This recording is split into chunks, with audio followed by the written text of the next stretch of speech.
నీ 2018 ఒక రూపాయి రాలే అంటే వారు సార్ ఏదన్నా చెప్తే గవర్నమెంట్స్ ఉంటాయి, వాళ్ళ దగ్గర ఇన్స్టిట్యూషన్లో అకౌంట్స్ ఉంటాయి. 2018 ఇయ్యలేదు, నేను పోయిన తర్వాత తెచ్చిండ్రు.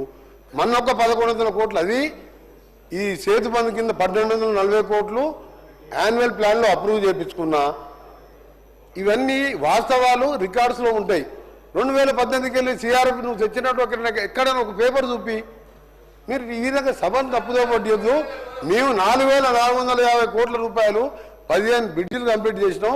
ఫ్లడ్స్ వచ్చినప్పుడు ఖమ్మం జిల్లా కానీ మహబూబాబాద్ కానీ డోర్నకల్ కానీ చాలా డ్యామేజ్ అయినాయి.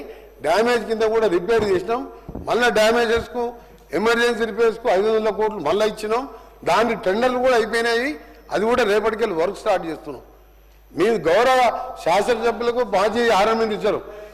అప్పుడు మీ ప్రియారిటీలు కాళేశ్వరం ఒకరి సార్ డిస్టర్బ్ చేయకూడదు సార్. వారు మాట్లాడేటప్పుడు వారు తప్పులు మాట్లాడినా విన్నా, నేను తప్పులు మాట్లాడినా విన్నా సరే. అప్పుడు మీ ప్రియారిటీ కాళేశ్వరం, మీ ప్రియారిటీ లిఫ్ట్ ఇరిగేషన్, రోడ్ల మీద ఏం రాదు దాని మీద కాబట్టి మీరు మిషన్ మగిరా చెప్పిండ్రు.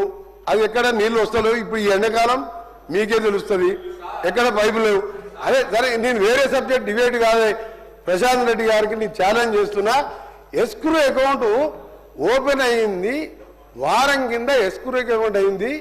లాస్ట్ మంత్ వర్క్ స్టార్ట్ అయినాయి. ఇప్పుడు స్టోర్లో చూడండి ఎంత మెటీరియల్ ఉన్నదో. 3 గైడర్స్ నిలబడించడం ఎస్క్రూ పడికే కాలే అధ్యక్ష. ఒప్పించినా అని చెప్పినా నేనున్నప్పుడు అయిపోయిందంటే ఇక నేను ఎవరికి చెప్పుకోవాలి? నా బాధ ఎవరు చెప్పుకోవాలి చెప్పి మీకే చెప్తున్నా. ఇక పోయి చూద్దాం. ఇక ఎస్క్రూ అకౌంట్ కోసం నేను గడ్కరీ గారికి కన్విన్స్ చేసిన. ఆయన ఏమంటాడు, దీన్ని ఫోర్క్లోజ్ చేసి రీటెండర్ పెడతా అంటే నేను చెప్పిన సాబ్ ఐసా అయితే 2 साल लगता टेंडर लगने के वाले ये फोरक्लोज లేకనా. అదేవిధంగా హైదరాబాద్ విజయవాడ కూడా జిఎంఆర్ది ఫోర్క్లోజ్ చేసి నేను టెండర్ పెడతా అంటే నేను అప్పుడు చెప్పిన మీరు కంపెన్సేషన్ ఇచ్చి క్లోజ్ చేయండి, ఆ తర్వాత ఎన్హెచ్ఏ టోల్ కలెక్ట్ చేసుకోండి. 6 లేన్ చేయాలంటే ఏంటంటే ఎంఐఏ డిపిఆర్ ఇచ్చిండు. 4th మంత్లో డిపిఆర్ టెండర్ అయిపోయింది. వారి రిపోర్ట్ ఇచ్చినాక 4th మంత్లో 6 లేన్గా స్టార్ట్ చేపిస్తారు. సార్ ఇవన్నీ చెప్పాలంటే నేను ఒక పార్లమెంట్ సభ్యునిగా నాకున్న అక్కడున్న పరిచయాలతోని చేసుకొచ్చిన బాబా అప్పుడు ప్రశాంత్ రెడ్డి గారికి ఏంటంటే చివరిగా చెప్తున్నా, ఈ సెక్రటేరియట్ కట్టాలి, చండీగ్రామం యోగాలు చేయాలి, దాన్ని ఏమంటారు అక్కడ ప్రగతి భవన్లో ఫామ్ హౌస్లో యాగాలు యజ్ఞాలు చూసుకోవాలన్నా, సెక్రటేరియట్ కట్టాలన్నా, ప్రగతి భవన్ చూసుకోవాలన్నా. నాకేమో యాగాలు యజ్ఞాలు లేవు. రోడ్లు వేయాలి, బ్రిడ్జిలు కట్టాలి. నా పని అది, వారి పని అది. అందుకని మీరు మళ్ళీ వేరే ఫామ్లో రమ్మండి సార్, అన్ని మాట్లాడదాం.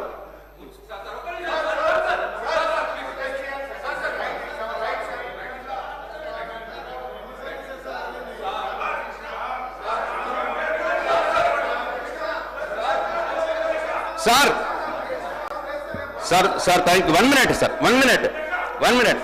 సార్. నేను అడిగిన ప్రశ్నలకు ఆయన సమాధానాలు ఇవ్వకుండా మళ్ళీ అన్ని గవ్వే సత్యదూరమైన మాటలు మాట్లాడినాడు. నంబర్ 1. నంబర్ 2 సార్ నన్ను యాగాలు చేసినామని చెప్పి నన్ను అవమానపరిచినాడు. సెక్రటేరియట్ కట్టినామని అవమానపరిచినాడు. నేను యాగాలు చేస్తా సార్. నాకు భక్తి ఉన్నది, దేవుడి మీద భక్తి ఉన్నది సార్. నాకు వాటరు నీళ్ళు నేను అనను సార్. చేపల పులుసు నేను తినను సార్, ఎక్కడంటే అక్కడ సార్. ఇట్లా సార్ యాగాలు చేసామని అనుమానిస్తే ఇక దాన్ని మీకే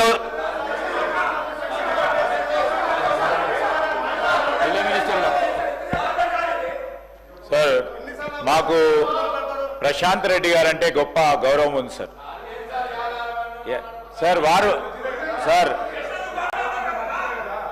వారు యాగాలు చేయటము తప్పని లేదు అధ్యక్ష. వారు యాగాలు చేయాలి, రాష్ట్ర ప్రజల గురించి క్షేమం గురించి ఆలోచన చేయాలి. అదే వారి ప్రభుత్వం సంబంధించి ఆ ముఖ్య ఉద్దేశం చెప్పిన అధ్యక్ష. వ్యక్తిగతంగా మా వెంకటరెడ్డి గారు వారు వ్యక్తిగతంగా మాట్లాడలే. ఈరోజు స్పష్టం అది. ఈరోజు అందరూ కూడా ఇక్కడ అందరూ కూడా దేవుని నమ్మేవారు ఉన్నారు అధ్యక్ష.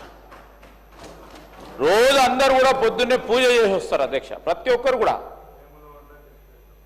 అందరూ కూడా దేవుడు అంటే భక్తి అందరికి కలిగి ఉంటుంది అధ్యక్ష. వారికి ఒక్కరికే కాదు, లేకుంటే అక్కడ ఉన్న వారికే కాదు. నేను ఎందుకు చెప్తా ఉన్నామంటే స్పష్టంగా దేవుడు అందరు వాడు.